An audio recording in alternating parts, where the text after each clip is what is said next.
और फिर उसके बाद मिर्जा साहब कहते हैं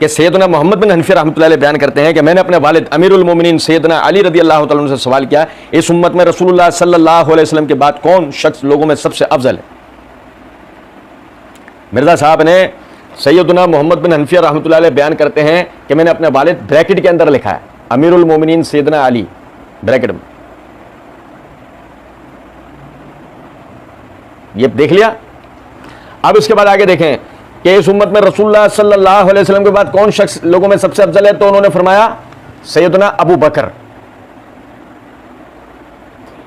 मिर्जा साहब ने अमीरुल मोमिनीन का लाहेका नहीं लगाया,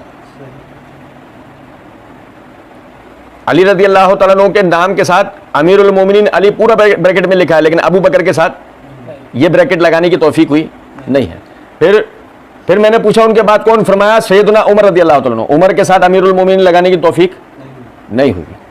फिर मुझे खदशा हुआ कि आप रदी अल्लाह तआला अन्हु सैयदना उस्मान रदी अल्लाह अन्हु का नाम लेंगे, उस्मान रदी अल्लाह तआला अन्हु के साथ अमीरुल मोमिनीन का लाहेका नहीं लगाया, इसलिए मैंने कहा फिर तो आप ही हैं। तो आप रदी अल्लाह तआला अन्हु ने ब्रैकेट में लिखा बतौर इनकिसारी, फरमाया बतौर इनकिसारी। अब बात यही है, बात तो खैर यही है, बतौर इनकिसारी बात तो बिल्कुल यही है कि मैं तो आम मुसलमानों में से एक आदमी हूं।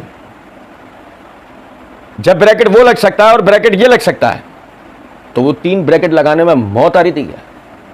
अमीरुल मोमिनीन अबू बकर, अमीरुल मोमिनीन उमर, अमीरुल मोमिनीन उस्मान, लेकिन खुब से बातन है कहीं तो निकलेगा।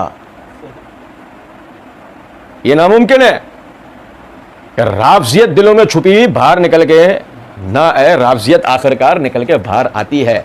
वहां सूरत हाल यह है कि अमीरुल मोमिनीन सिर्फ एक को ही कहा जाता है, तो यही वजह है अमीरुल मोमिनीन का लाहेका यहां भी इंतहाई चालाकी के साथ सिर्फ एक अली बिन अबी तालिब रदी अल्लाह तआला अन्हु के लिए इस्तेमाल हुआ है। बाकी आइंदा इंशाअल्लाह पढ़ेंगे। वमा अलैना इल्लल बलाग।